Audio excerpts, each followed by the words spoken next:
everybody. Welcome to Expression Pass here on Boss Rush Network. I'm your host this episode, Eddie V. Joining me is Jack Brough from the Boss Rush Writer Team. Hey, Jack. Hey, how's it going, Ed? It's going good. We have a good topic for you guys. As you can see, we're going to be talking about some aspects of video games, and it all comes from a series that I started writing called The Beauty of Video Games. And it's a thing that celebrates all things video game related, even seeing some of the flaws that a company or a game has had, there's still beauty in it because maybe the sequel or something, like they learn from it and they make the game better. But it's more of a celebration. And I'm here with Jack because I want to ask him, Jack, what does the beauty of video games mean to you? What do you find beautiful about them? Lots of different aspects. First thing that comes to mind would definitely be how certain experiences are portrayed just through gameplay. It's like no other medium. It's not like TV or a book or even a movie.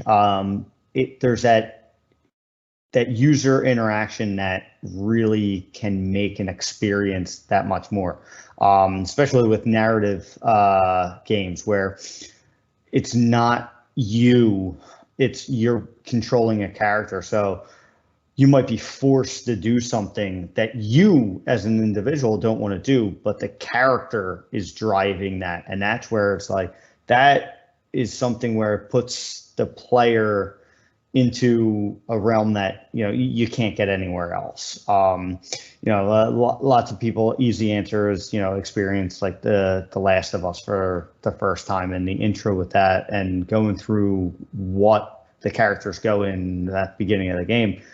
That's a gut-wrenching experience. And there's other examples that I'm sure we'll be able to bring up, but they're the first items that really come up in my head. How about yourself? What would be the top subject to answer that question? Well, I think for me, it's just like definitely for me, one of them is definitely just Nintendo themselves. Growing up as a kid, like I didn't really have that many friends and I was kind of shy here and there.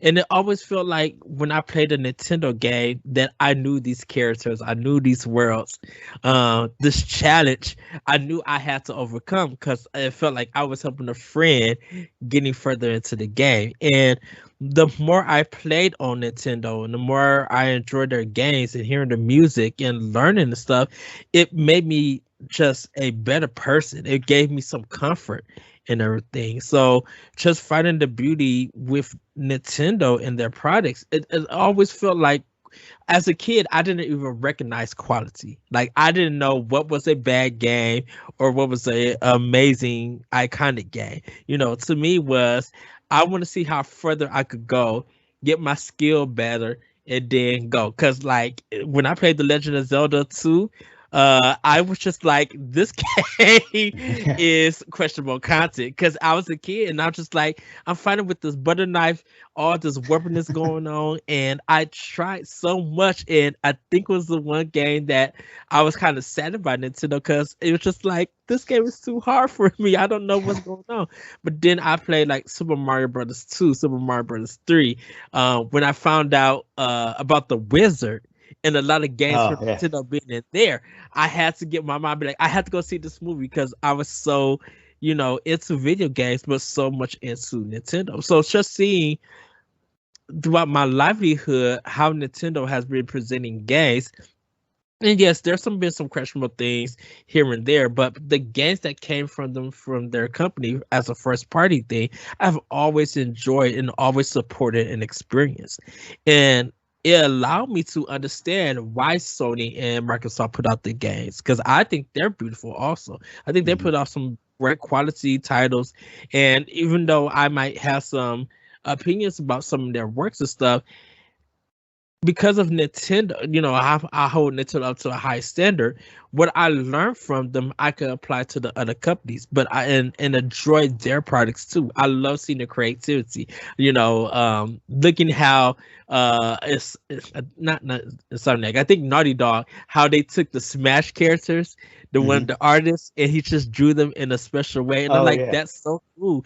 And then Yep. seeing Microsoft and Nintendo like talk about things and doing business deals and stuff with Minecraft. It's just like this is amazing to see, you No, know. agreed. Yeah. But also like talking about the single player aspect of it, I think at least for me later on in life, the multiplayer aspect of games is equally as beautiful. When Wii came out and Wii Sports, that was something where like my parents hated games when I was growing up. But when this came out and I brought it over on Thanksgiving that year, I was lucky enough to get one day one, and it came out like a week before Thanksgiving. And we had Thanksgiving at my parents' place, and I brought it over, and they were like, seeing me and my brothers, you know, waving this remote control around. They're like, "What? All right, this is just too out there." But that got them involved. That got them to try, and that was something I could never say would be something that could be tried. Right. In my family growing up. So, and I know that other families and friends, the we did that. Other games like that for me were Rock Band. Like Yeah. my brothers both played instruments growing up. I didn't. So, but I was able to pick up the drums in that game because it's just rhythm and timing, and I like puzzle games. So I was able to apply that. And then also my parents would get involved because they would pick up the microphone. They would see me, my brothers, my friends all goofing around, and I think that would happen more and more, even if people were playing it at a party. There's enough of that. Wait, what the heck is going on there? I gotta try this. That has really become, in that age of the mid 2000s, that really started taking off, and that's I think something that is just an awesome experience. I mean, we see it with TV shows Hmm. and even with some movies as well. Of you feel that you're missing out on something if you're not a part of a TV series and people talking about it. But games do it in a much better way, in my opinion, because it's an experience that not only the one player gets, but everybody in that room is experiencing all together. I think that's just an incredible thing. It's good that you mentioned that because uh, when we talk about media like TV and music and entertainment, we see that certain games strive for that they're trying to be cinematic. They're trying to Hmm. put like have this big orchestrated stuff.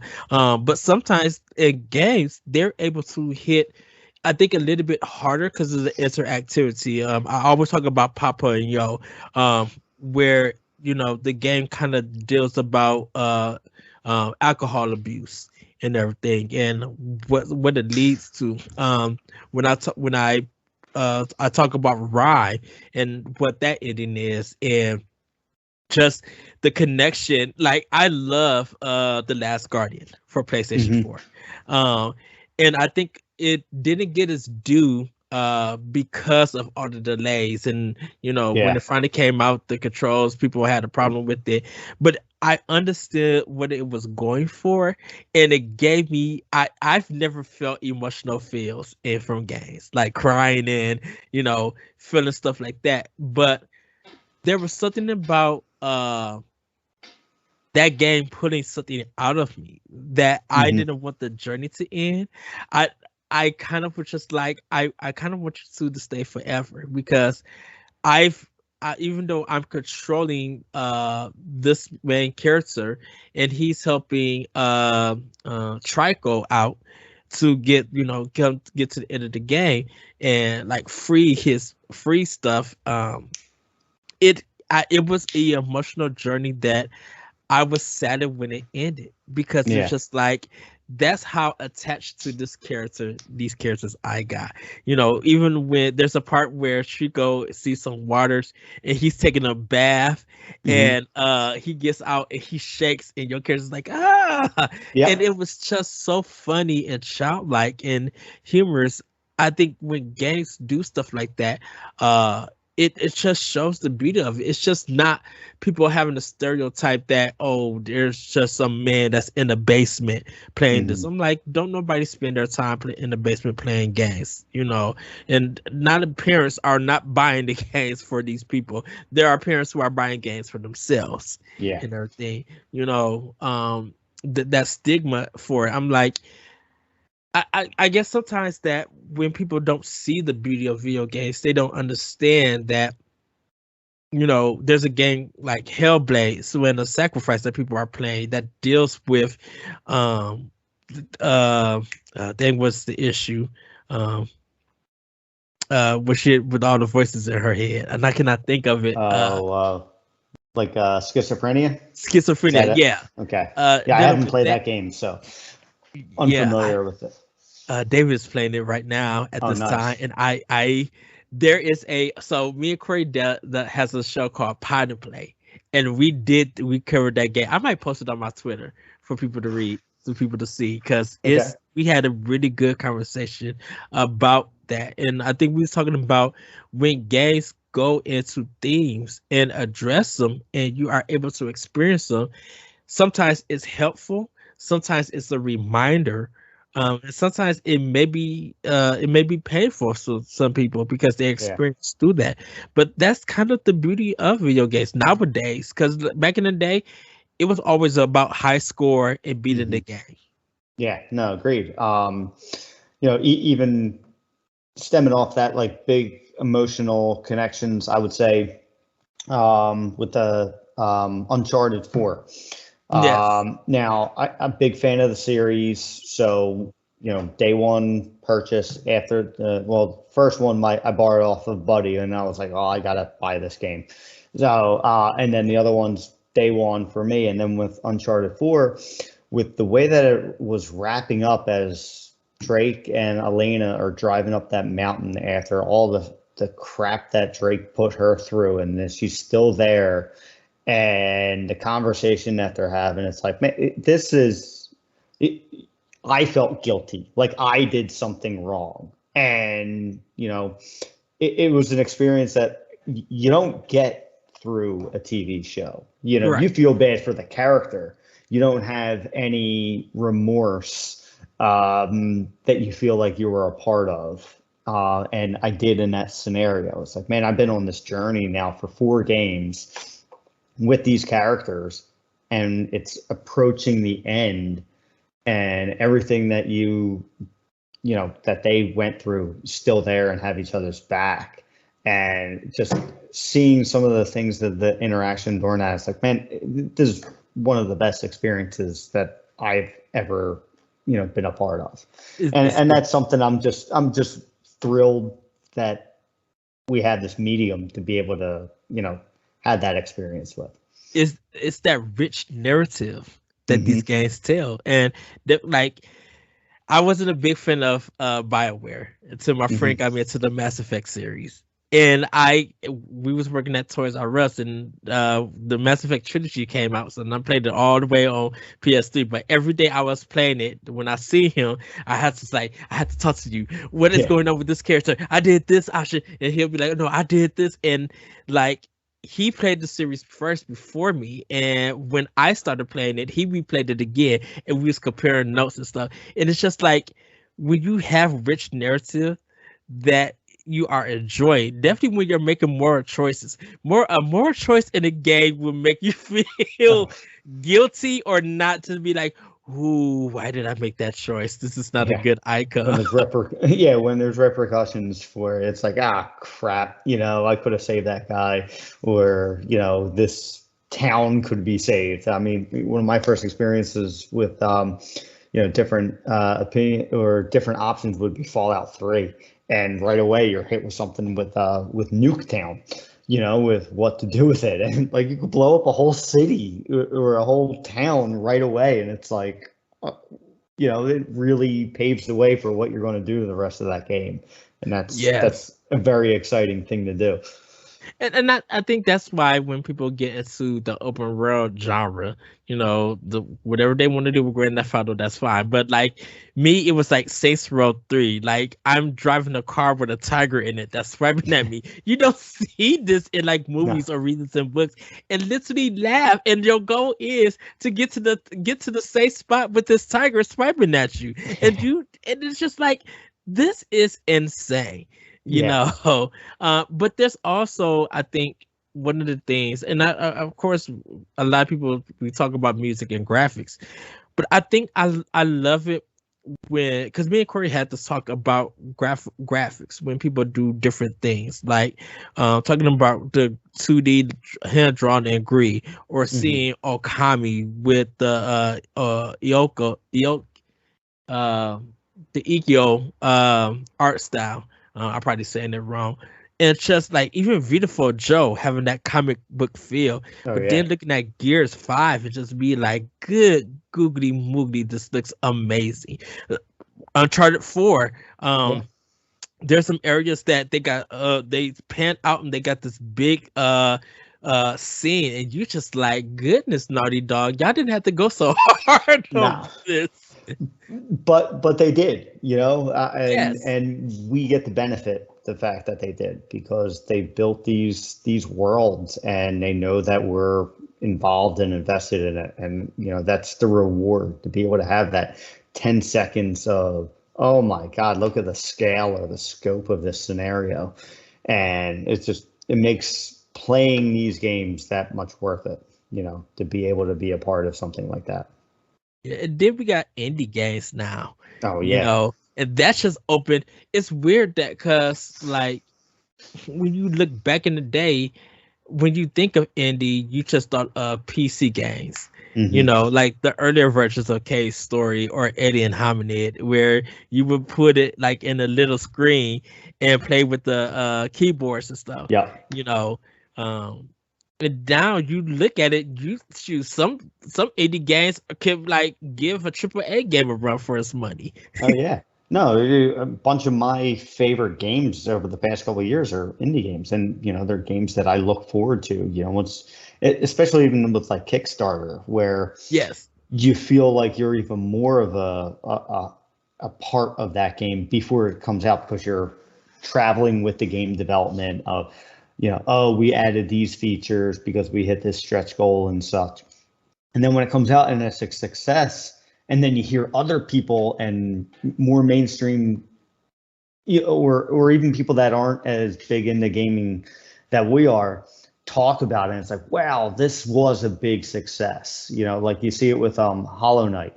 Hollow Knight is just considered to be just a top tier game now. yes. And Team Cherry, I don't know how they work the magic. I'm a big fan of Metroidvanias, and that game is near perfect as a Metroidvania. And they created something, and it's just incredible that that's one of my most anticipated games is the follow up for that, and that put it right up at the top with God of War Ragnarok. Where if like you look at them on the surface, like you're saying, hand drawn 2D versus the power of what Santa Monica's can do with their tech. No, Yes. it still doesn't matter. They're still comparable in the fact that they are a video game, and they both have similar but different experiences that they can provide. Yeah, like if you look at Hades, it got Game of the Year. Yeah. Like that's crazy that an indie game could be out, any whatever AAA game that came out. It took Ray. It took number one, hmm And I think now, definitely with video games being so more open and people being more welcoming to the platform, we still deal with the console war. That is the beauty, part of the beauty of video games, that you are going hmm to have people have these debates, but there's also going to be people who look at the debate as, of course, childish, but they're going to be like, this kind of tells me that you're not ready to open up yet and play these other games. Because if you're using this certain argument and you're using these certain examples of games, you're missing out on a whole lot. Because now I think with modern gaming, a lot of us are open. A lot of us can celebrate different genres of games. Don't like we talked about JRPGs back in the day being so niche and then not really a lot of people playing them, even when they came to PlayStation 1. Now you look at it, man, a Persona 5 dropped on Switch, people are going crazy. If it Oh dropped yeah. on Xbox, they're going crazy. You know, they can't wait for a JRPG game to be mentioned so people could go and play it, whether they're know the creators or they know the series and stuff. People are willing to go and support it, and that's Hmm. such a good thing. No, without a doubt. Yeah, it's very exciting to, see different genres really explode, and gain popularity like that. Like you mentioned Hades, it's a roguelike, but that's one of the things that has deterred me from trying it. But the more and more I hear about it, it's like, all right, I just gotta be able to bite the bullet if it's really gaining this much attention from all of these other people that I know have similar interest in, maybe I hear about it from somebody that really likes Zelda. Okay, great. But then I also hear about it from somebody who really likes Tetris. Also great. And it's like, all right, I got to be able to put my previous frustrations with that genre away and just be able to try and experience this game. And that's where, the excitement of hearing some genres in games really blow up, that's gets me excited to try something new.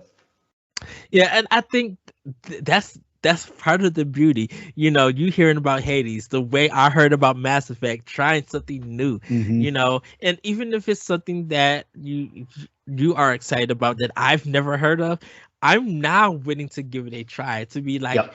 what is this game that Jack is interested in? Okay, let me try it, and then just be like, okay, this is fun, or I have questions. Yeah, yeah, exactly. you It could know, bring up a conversation, in and of itself, going, "What the hell did you see in this that I'm not?" And they're just as fun as having conversations where you're both on the same page. They're yes. both engaging. And I think that's kind of why and that we it led to like stuff like Talk the Walk, because there Mhm. wasn't a podcast that I knew of talking about walking simulators.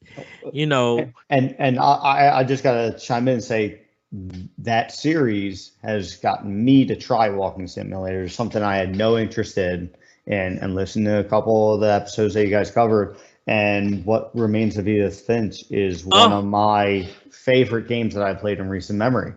It's incredible. The story was just so bizarre and out there, and also the gameplay that you take place. It's just like, but I never would have even attempted. I would have skipped over that game a million times, whether it was on sale for $2 or if it was full price. I would never would have paid attention to it. yeah, But hearing so many people talk it up, that's where it's like, all right, I really need to give this a shot. I sat down just like, you know what, I'm going to play this game because a lot of people are recommending it, and I sat down, played it. Took me 2 to 3 days, and I was just like, I have to talk to somebody about this game. And when I found out Celeste enjoyed it, and we have another person that enjoyed it, Mm-hmm. I was just like, okay, we got to sit down and talk about it. Yes, that was our first talk to. I think our first talk to walk, and it was like 2 or 3 hours. But we were so just like enamored with that game, with the Yeah. stories, and yeah, it has some issues here and there, but it was just like playing that. Did you finish it or anything? Oh, yeah, yeah, yeah. Okay. I finished it, and then I even my sister-in-law, I brought it up to her. She never heard about it. I bought her a Nintendo gift card, and just said, "Buy this game." She still hasn't played it. She plans on playing it on her flight back to California in a couple of days. So I hope that she has the same experience, but I felt the need to pass it along. So yes. When she get to the baby in the bathtub Oh section, God. Yeah. Oh oh, Jesus. Yeah. I I was just like I enjoyed it, because Yep. they went there. Yep. And I knew something was going to happen because that's part of the game. But it was just Yep. like, I can't believe that they're doing this. No, of And course. Yeah. and it was just like, it's not, it's pushing a medium and it's pushing the narrative. And it's just not like, well, we could tell or do anything that we want to do in video games. No, it's not that. A lot of the stuff that they're pushing has a reason, and you Hmm. feel something about it. You know that you can't change it. You know you can't control it, or try to go in and fix it and stuff. You literally have to watch it and take Yeah. it in and take time for yourself, and it makes you think. It makes you want to talk to people. We did Go Home. We like Greed was our last one. We're going to Hmm. be coming back doing Firewatch. Trust me, me and Stephanie and Celeste are, and we got some other guests that's probably going to be joining us. We Nice. have a lot to talk about. But then there's a cancer named Dragon that none Uh, of us have touched yet.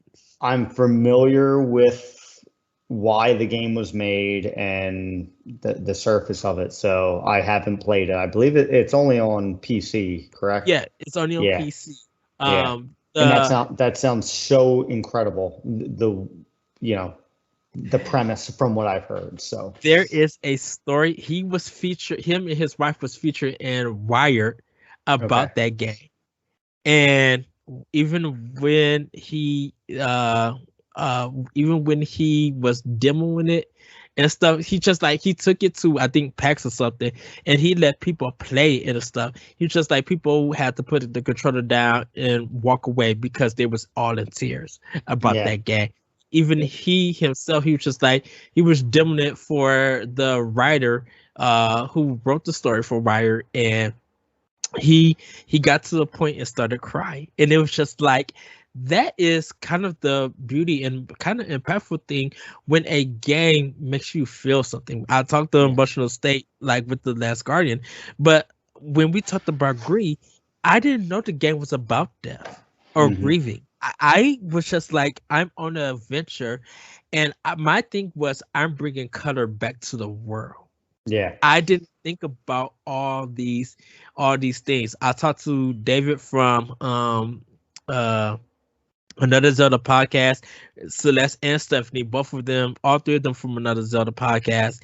Uh and just having that talk and learning from each of them, just to be like, I didn't recognize this. Like, it was learning, it was a new educational experience to me because I didn't know. Yeah. Yeah. It's exciting to be able to, and like as a listener, it's exciting because you pick up on certain things that people didn't have, and you feel like you're a part of the conversation. And that's where I Yes. was like, all right, in other games that you guys have covered, I will might raise up onto my desired playlist, or I'll rush through it, so then I can listen, because it's part of the thing. I think it's better experience to play the game and then be able to listen to it. Yes. It's a form of interaction without a even interaction. Yes, that's one of the things when it comes to like podcasting, that I mentioned this before, that a lot of people know that when I hear a podcast, my first thing is, I want to react. I want to say Hmm. something, and I can never sit back and just enjoy a podcast. There's some of them I can, but sometimes I just be like, I want to say something. I want to contribute to this. I want to write in and just like, or I want to chat with somebody if I can. Uh, I think that's kind of now kind of like the beauty of video games, because podcasting for me personally started with OneUp.com, because they listen to me personally. I feel like they the ones that started podcasting, because they used to have the Run Up show, which was just like breaking down all the news, but then they started having general conversations, and every Friday when I got off of work or I got out of school, I was hitting them up. And I think that has carried me throughout the years, that when we talk about video games, or just any issue now about games, it's a great conversation. It's a great beauty that we could sometimes be on different pages, be able to respect each other, hear everybody out, and learn. Yeah. Yeah. It's You good know, experiences to be able to get that feedback, from everybody. Yes. So Jack, any last words uh Uh, about the video games? Oh, Portal 2. Portal 2 is oh, oh, hilarious. dude, Oh, Portal we 2 is haven't awesome. look, we haven't even jumped into about writing in some of Oh, these look, games. I got the Portal gun right there. No, yeah, I love Portal 2. Yeah, I the writing is incredible. Cave Johnson, one of the best characters, and you don't even see him. You just hear previous recordings about, the way that this madman operated. That's fantastic. That's not something that you can get anywhere else. And that's a repeating theme that I'm having here is, comparing it to other forms of media, but that is really what separates it. man, who is the evil antagonist in that game? What's her name? GLaDOS. Gladys. Yeah. She is evil and shady. Oh, without a doubt. It's the delivery about her shadiness that Yep. I'll just crack up. She's just like, and you're supposed to die, so Yeah. go home. Yeah, Yeah. go and try it. It's She's like, fantastic. press the button. I'm just like, you evil woman. Yeah. Port, and the thing about it is, I felt like when Portal 2 came out, I felt like it didn't deserve its Game of the Year award, and then I played it. I'm just like, yep, they made the right Yeah. choice. It's I fantastic. love that game. Oh, it's so good. The co-op was great as well. Yeah, and the first one's fantastic too. But the second one does exactly what a sequel should do. Just expand upon and add things that make sense to the world, and it did. It really blew me away the first time I got to play through the whole story. Yes. Speaking of writing, A Question Paper Mario series is funny. Oh yeah, Man, Mario and Luigi inside Bowser's story. man. I probably paused that game about 20 times and fell out laughing. I tell people about this about the Origami King. I was just Mhm. like, it's a beautiful game. I think people should play it, but go for the writing. The Yeah, writing is hilarious because yeah. it's so good. And I think I love writing in games because when the comedy is high, I enjoy the game more.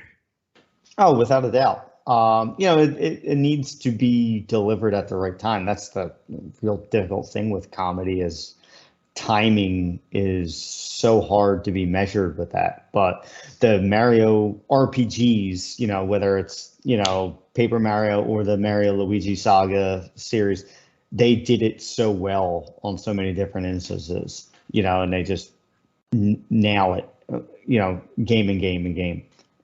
Treehouse is just amazing. They Yeah. localization is on point, Yeah. and everything. So, but now, Jack, anything you want to talk about the video games? Or do you think we missed anything?